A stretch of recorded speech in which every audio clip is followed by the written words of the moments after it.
Welcome to the Washington Monthly Show. I'm Paul Glastris, editor-in-chief of the Washington Monthly, here with my co-host Ed Kilgore, chief blogger, author, operative, longtime observer of politics. Ed, we had said back in August that the silly season would end and the era of substance would begin, and we said that somewhat tongue-in-cheek, but I think we were sort of right. The last week or two and the coming couple of weeks are certainly consequential, and nothing has been more consequential than John Boehner's announcement that he's leaving the speakership. But I'd like to actually get your views on that. Before I do, I want to just say one thing, because I know as a college football fan, you spent all day on Saturday watching college football. I spent the whole weekend watching Cardinals baseball, and I just want to point out we've got the actual World Series. This is my little formulation for the day. The actual World Series is this contest that's happening now between St. Louis and Pittsburgh, the two best teams in baseball. And the actual World Series, the official World Series, to my mind, will be against not the two best teams in baseball. Am I completely off base? No, I certainly have a college football analogy. In 2012, Georgia and Alabama played for the SEC championship. It was sort of understood that whoever won was going to destroy Notre Dame in the national championship game. So for us Georgia fans, it was, that was the championship game. Right. So I understand entirely, even though I haven't been following baseball much this year. Okay. Well, I just had to kind of get that off my chest. Sure. We're going to talk about an array of things today. The nature of splits between the mainstream and bases of the parties. We're going to talk about Donald Trump and the Pope and all kinds of stuff. And we're going to do so with a great friend and blogger at the Washington Monthly, Nancy LeTourneau, and we're going to bring her in very soon. But first, Ed, back on John Boehner. The story seems to be that John Boehner took one for the team when he announced that he was going to give up the speakership at the end of, I guess it is October. That this was certainly he was tired of carrying the baton of order, but that he felt that this was something that needed to happen in the best interests of the country, of the House in particular. What do you make of that? Yeah, well, I'm been derisively calling it the John Boehner died for our sins theory, or the profanation of atonement doctrine, or whatever. But I don't, I'm not weeping for the weepy Speaker of the House right now. What this means for him personally, we already know that he was planning to retire. He would have retired actually at the end of his last term had Eric Cantor not been knocked out, his designated successor. What this means is the clock will start ticking immediately on the 1-year ban on lobbying his former colleagues. So this time next year, John Boehner is going to be an incredibly rich lobbyist. Every indication is that that's what he was destined for. That's going to be the crown of his career, not the speakership, his lobbying career. I thought that he had a very emotional and productive and exciting meeting with the Pope, who asked all of his followers, John Boehner being one and a devout one, to go forth and aid the poor.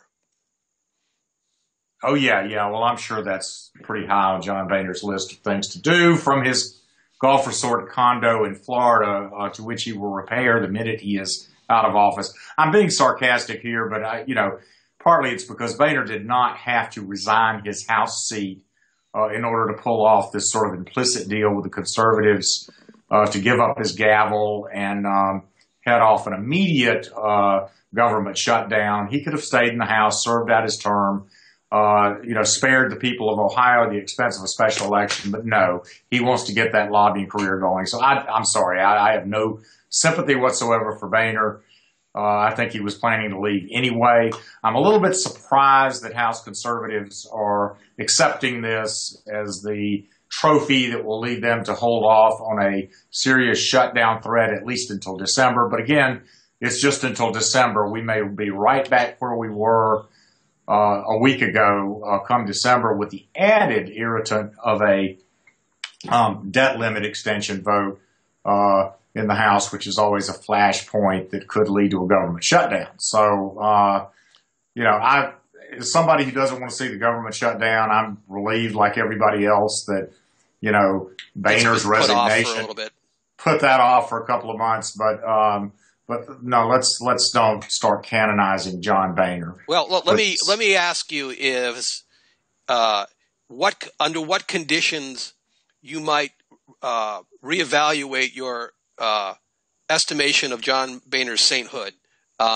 Were he to cut a deal with the Democrats to save the Export-Import Bank, to pass a highway bill during the month that he has left, I don't think it's credible that he's going to do anything on it. It's inconceivable and impossible to do anything on immigration. But those two things could get done if he were willing to allow a vote on them with Democratic support. If he were to do that, would he have a better chance of rising in your estimation? Well, maybe, though. I think the things you mentioned, Export-Import Bank and a highway bill, are really just the agenda for the U.S. Chamber of Commerce wing of the Republican Party. It's not like putting patriotism or bipartisanship ahead of partisan interests at all. But it's an advance payment on that first lobbying contract, right? Absolutely. That would solidify the best corner office on K Street. But I think we both understand that a lot of these struggles for the soul of the Republican Party that we see playing out, usually in the House, are arguments over strategy and tactics rather than principles. You even saw that in the last Republican presidential debate when there was some argument over whether to shut down the government over Planned Parenthood, but every single one of them wants to shut down Planned Parenthood. Right. A lot of this is an argument really over what to do between now and Election Day 2016. If Republicans do take back the White House and hang on to Congress, there's not any question all these things the conservatives want are going to happen. Right. Let's don't get too excited about, the Republican establishment being some sort of real counterforce to the conservative movement.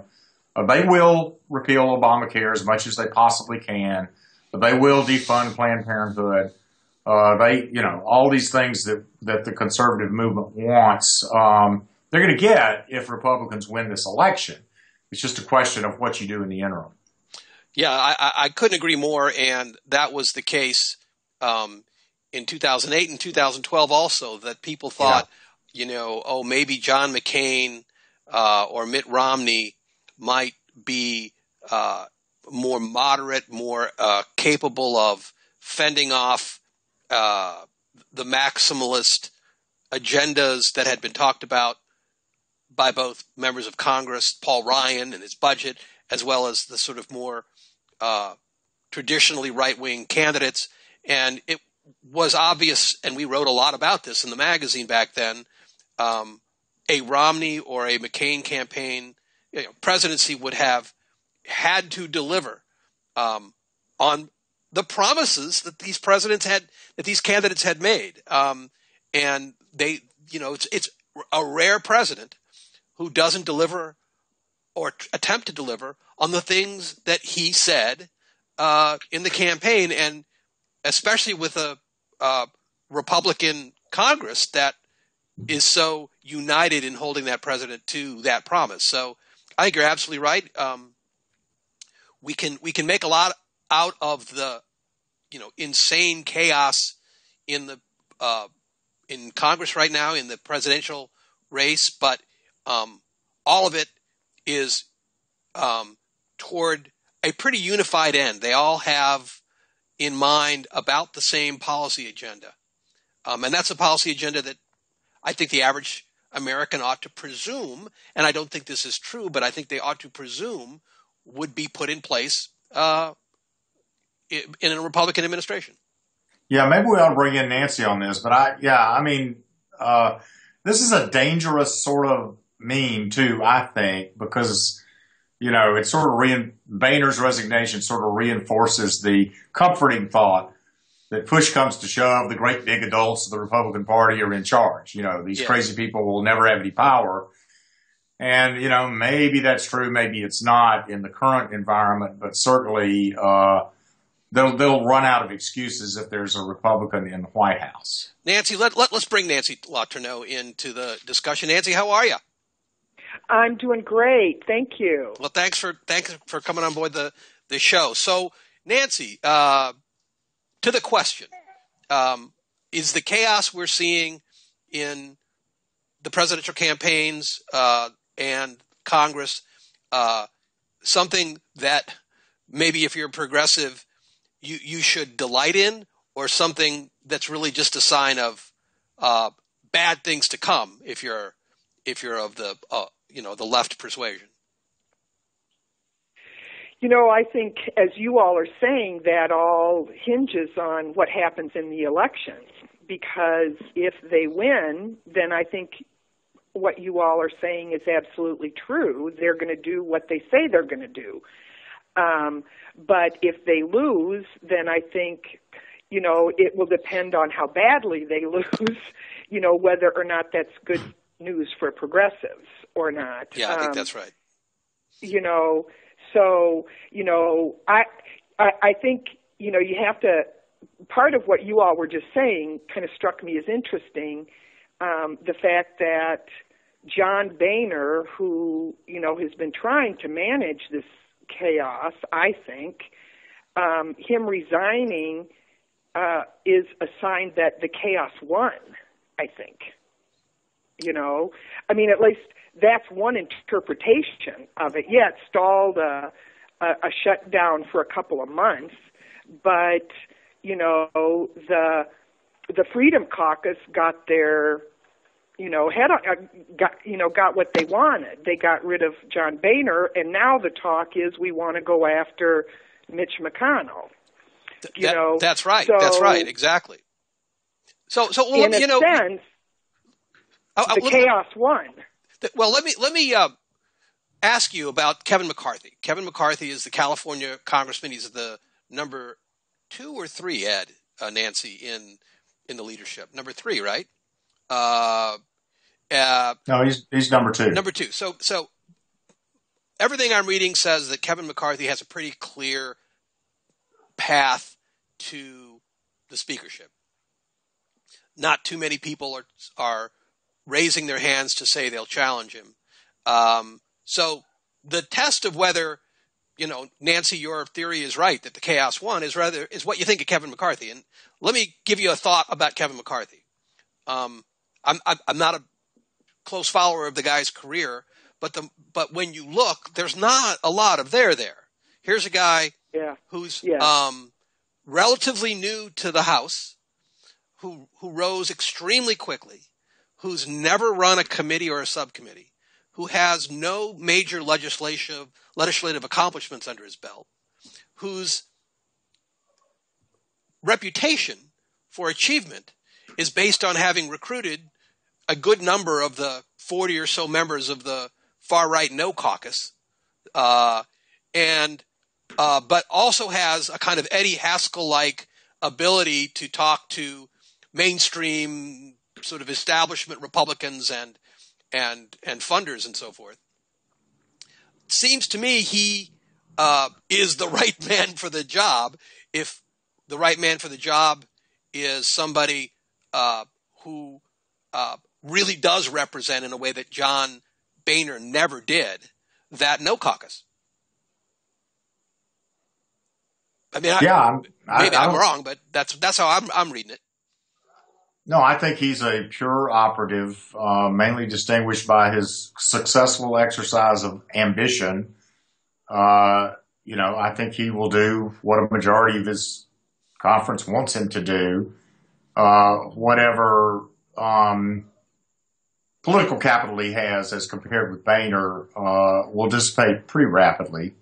And I think he's ultimately kind of disposable too, as was Boehner, but even much more so. It's not like he's some sort of towering figure in the House or in the Republican Party, or has been around long enough to accumulate that many chits. So, I think he has transitional figure stamped on his forehead. I may be wrong about that.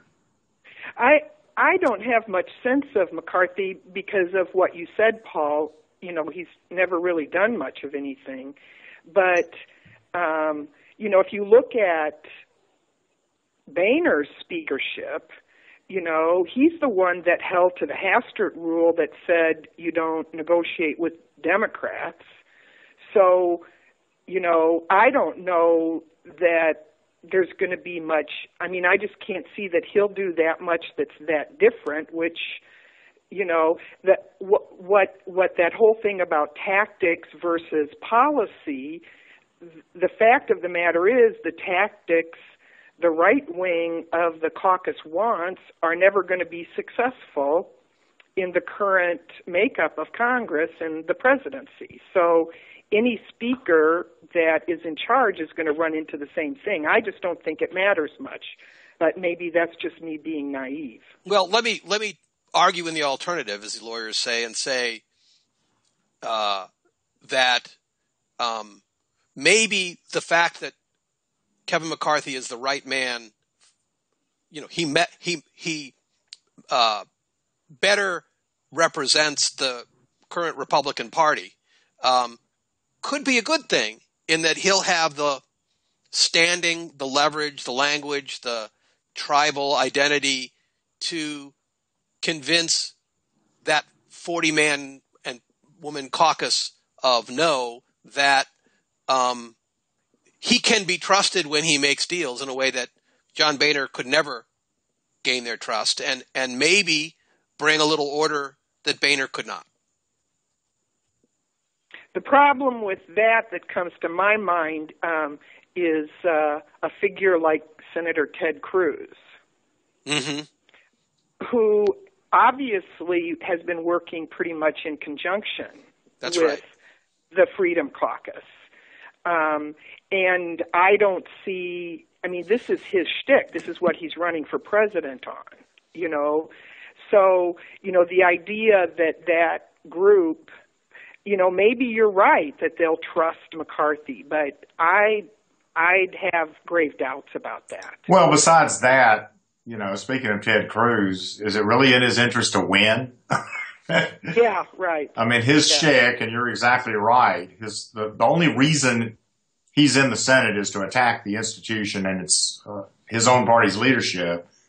And, he's the one who is pointing incessantly at that leadership as the reason Republicans keep losing elections. They're not being confrontational enough. They've discouraged the base, blah, blah, blah. I think for Ted Cruz's purposes, unsuccessfully pushing a government shutdown in December is probably the best of all possible worlds. Yeah. And again, keep in mind, this is a very short-term debate within the Republican Party. If they get past December, then there probably is no particular reason to keep up these shenanigans until after the election. And then it's a whole new world, right? So I think I agree with you completely about the dangerous combination of forces going into December. But I'm not really sure these birds want to win. I think they want a posture. So let me go ahead, Nancy, please. Well, I'm just curious what winning means. No, it means defunding. The whole shtick for the Freedom Caucus and for Ted Cruz is that you have to actually have policy victories.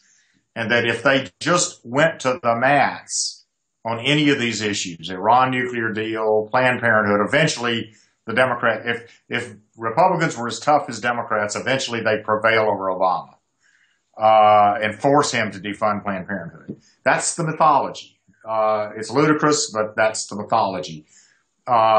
So having made that argument and failing because your own party stabs you in the back is a pretty good prescription for the kind of revolution that Ted Cruz is offering to bring. And for that matter, Donald Trump, Ben Carson, Mike Huckabee, Rick Santorum. I mean, most of the Republican field is essentially bought into the indictment of their own party that these people represent, which is why I think the key thing to watch in December is the interaction between the Republican presidential contest that's going to be getting very real and the dynamics in Congress. Mm-hmm.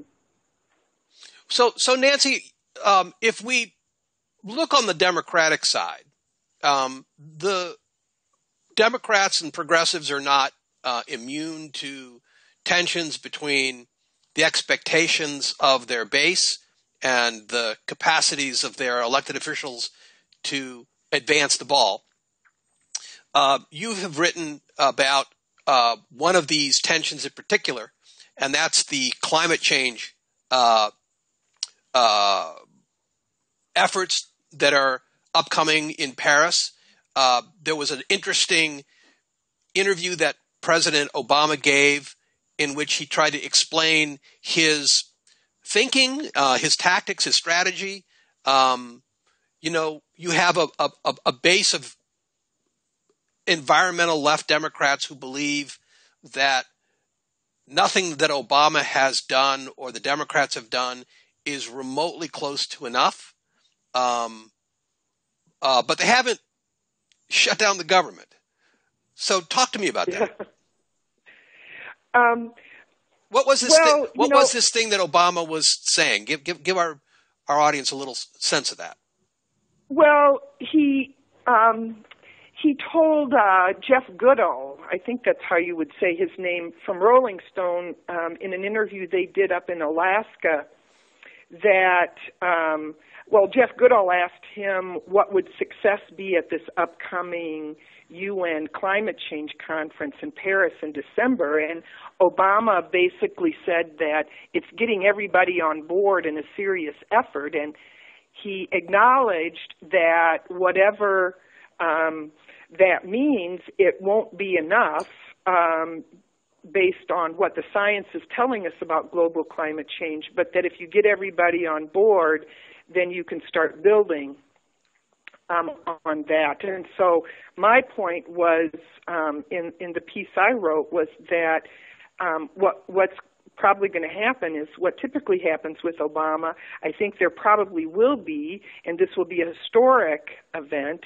that there will be a treaty that comes out of this UN Global Climate Change Conference in December, and that what will happen is the environmentalists will immediately say it's not enough. And what Obama is doing right now is sort of preempting that by saying he knows it's not going to be enough, but it will be reminiscent of, when some on the left were upset that Obama got Obamacare instead of single payer, or when the stimulus wasn't enough, or whatever. And Obama was basically saying in that interview that he gets what he can get, and that success breeds success.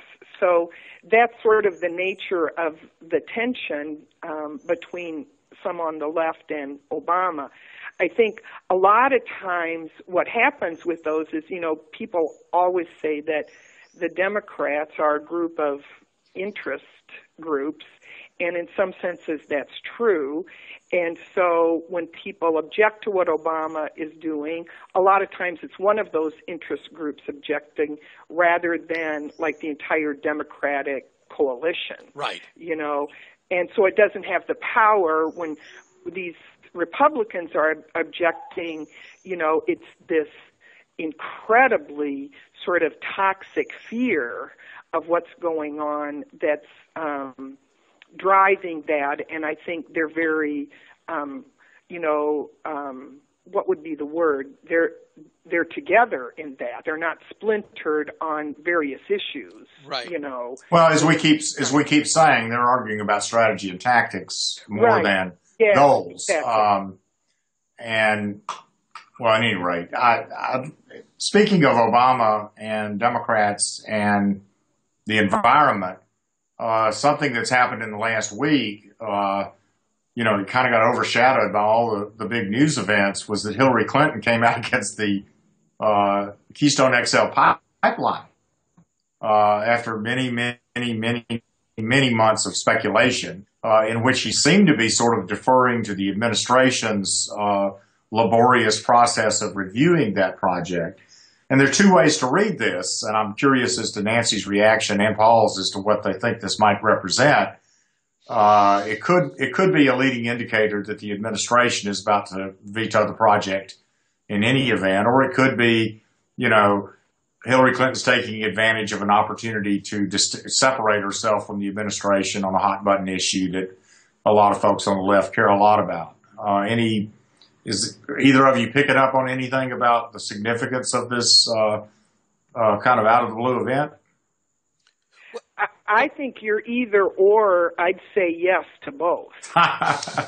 It's both for her. But, I think if you really follow what's going on with that Keystone pipeline, I think it seems to me like it's actually diminishing in terms of its possibility and the reality of what's going to happen with the price of oil down so much. And I think it was made a huge issue on the left in terms of the environmental groups and people. It became sort of the key issue for the environmental movement. But I think in a lot of ways it's kind of faded. And so it was an easy mark for Hillary to say, yeah, I'm against it. I think it's very likely that this laborious process might end up making the whole thing a moot point in the long run anyways. Yeah, I think Hillary signaled where she's thinking on environmental issues when she came out, I don't know, a month or two ago against drilling in the Arctic. And that was a pretty big break from the Obama administration. Yeah. I think on the Keystone thing, this was a sticky wicket that, as Nancy said, was sort of never that big of a deal in terms of its impact on the environment, but was kind of brilliantly and usefully ginned up. It was a real issue, but it was brilliantly and usefully ginned up by people I admire like Bill McKibben and others in the environmental community. And I think people like Hillary Clinton and Barack Obama would have rather focused on things that they were, in fact, doing, certainly the Obama administration, these sort of regulations on coal-fired electric plants and so forth that have infinitely bigger impacts.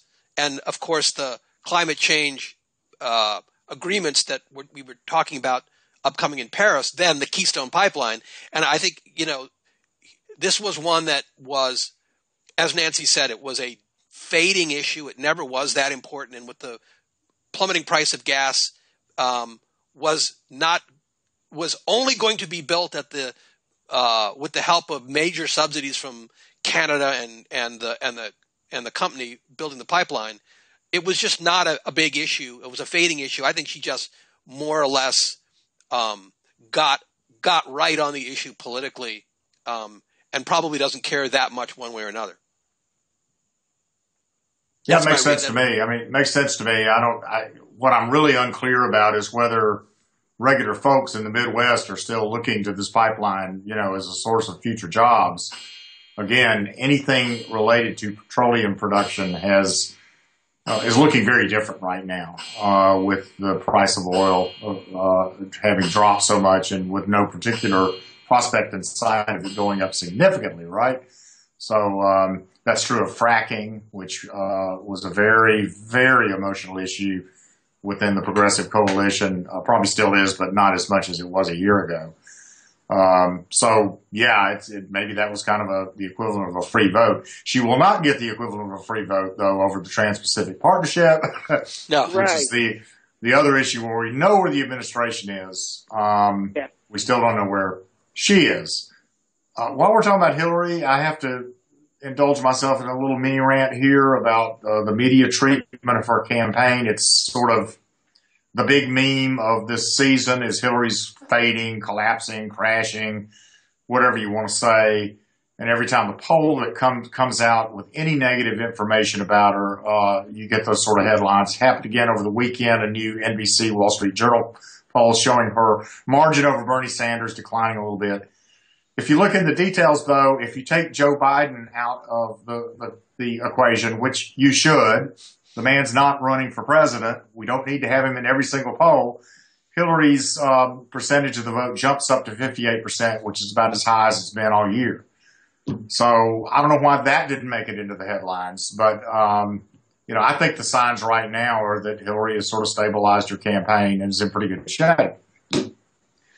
Well, I would tend to agree. I do think, though, that the press, its constant, continuing drip, drip, drip on the emails thing could have a continued negative, corrosive effect. I mean, you had another dump of information that they found 900 or so emails that have to do with Benghazi or something that she hadn't disclosed, or the State Department hadn't disclosed.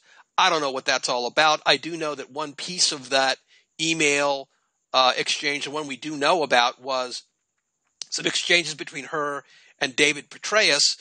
That was an email exchange that began while she was senator, and extended for a month or two into her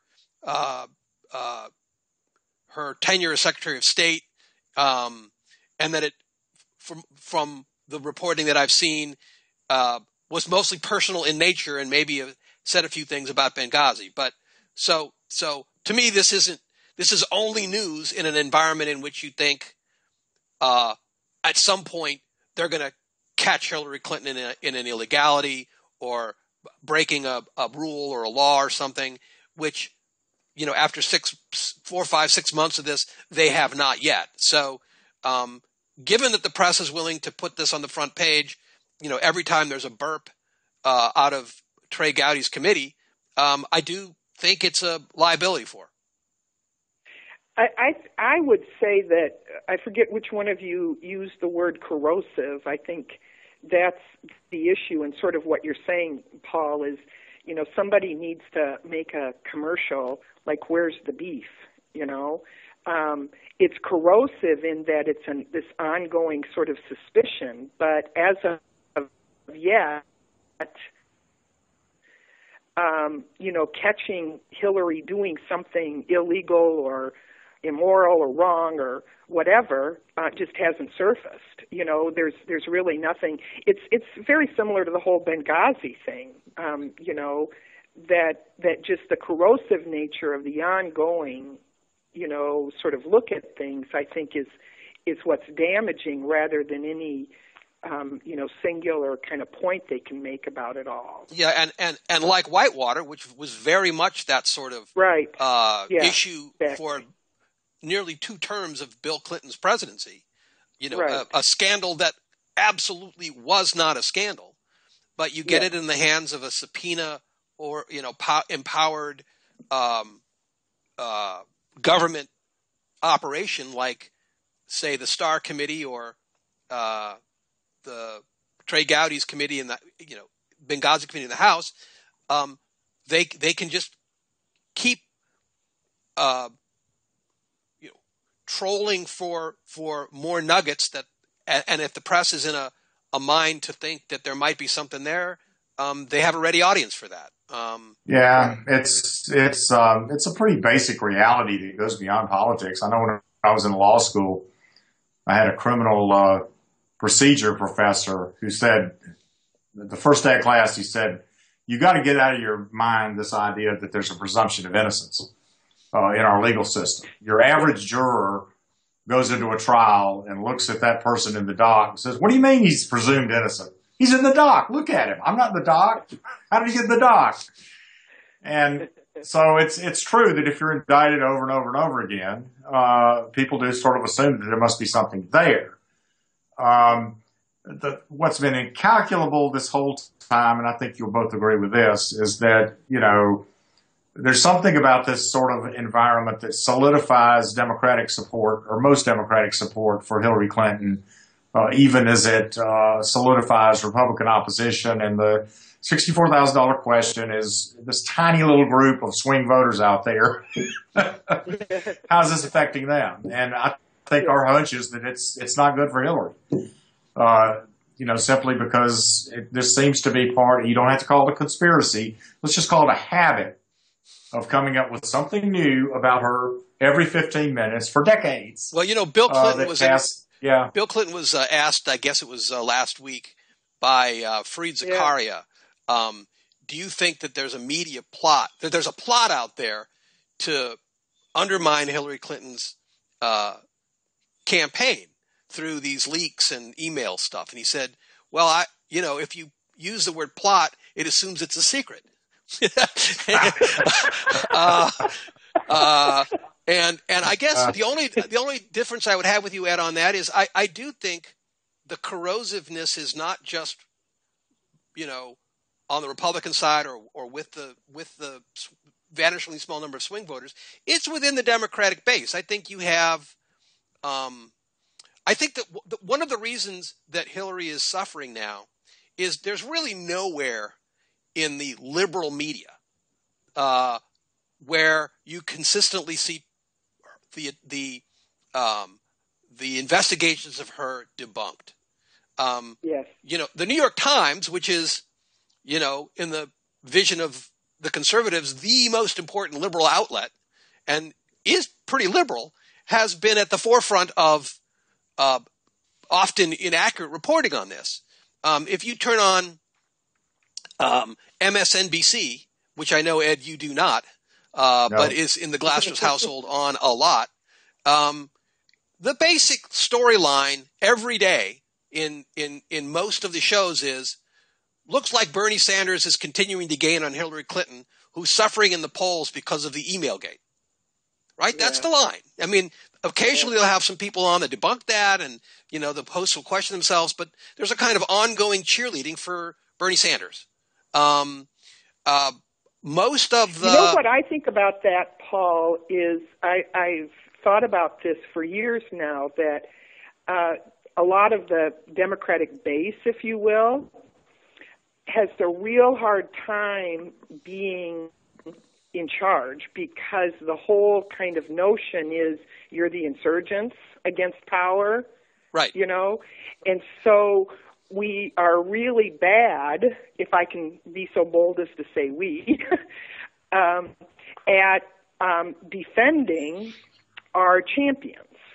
Right. Because we're much more likely, as we were saying before, we'll go after Obama for not doing enough on climate change, rather than, where in the liberal media do you see people championing what he's done on climate change? Well, I would say the only person in the liberal media who champions Obama on a regular basis is Nancy. There are almost nobody out there like you, Nancy, and that's a credit to you. And I think that you're out there saying things that no one else is saying, that are obvious on the face of it, but that there are these institutional reasons why the liberal blogosphere or MSNBC or the New York Times or whatever feel that it's more fun or more of a fundraising opportunity to side with the critics of the Democratic establishment rather than try to just paint a more objective picture. Right. And that's kind of why I assumed that position, because I think, whether you agree or not, somebody needs to make the case. That's right. And it's very often not made.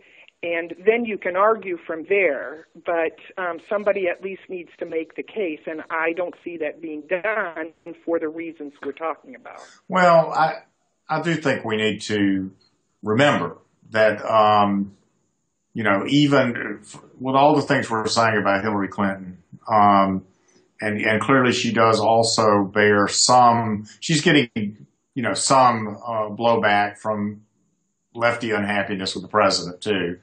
Many of the folks we're talking about view the whole last couple of decades as a sort of Clintonian, Obamaite, revisionist moment in which pro-corporate forces took over the Democratic Party. Right. In Hillary's case, you've got the challenge from Bernie Sanders, which is real. But I think for reasons we've talked about a lot on the show and in the magazine, the odds are still pretty low he's going to win. His strength is in the early states where you have a left bent, nearly all white electorate. When things move south, when things move into the bigger states, it's a whole other matter. So the bottom line is that if Hillary wins the nomination, an awful lot of these Democrats are coming back. They are not going to fail to vote or back, Marco Rubio for president because they're upset about these emails. So that's why I do think it's a matter of a relatively small number of swing voters. Yes, it does not help in her struggle to win the Democratic nomination that all of this is out there and that it may be undermining trust in her among Democrats or fanning fears about her as a nominee. But the bottom line is if she wins the nomination, most Democrats are coming back almost no matter what. And I think the only caveat I would say to that is that at least for 2 elections, Obama expanded the Democratic coalition, especially with young people and people of color.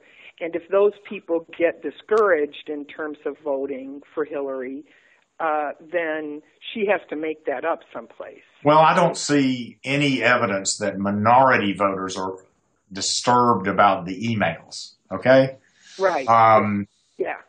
There's a possibility there'll be some fall off in minority voting for whoever the nominee is as compared to Obama. That's a legitimate concern. But I don't think the email, the Clinton fatigue, email scandals, all this crap we're getting from the New York Times is terribly reflective of minority voters. If anything, it may help Hillary with them. And she already has a pretty good bond with both African American and Latino voters. Young voters is another matter, and I am a little worried about that. This is where she has to, where her embracing of the Obama coalition is important, and where she walks a fine line, because there is a significant number of people out there that still, carry the grudge of what happened in 2008 that need to be won over. And I think she's doing as much as she can. Well, just to keep the record straight, in 2008, Hillary beat Barack Obama among Latinos in the primary.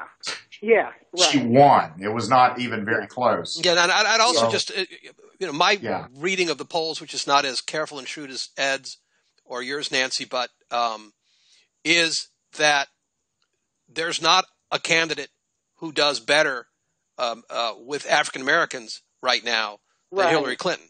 She's got a very, very sizable. I mean, whether they come to the polls as much, I don't know. Yeah. But the other point to make is women will, the kind of women who vote, which tends to be older than younger.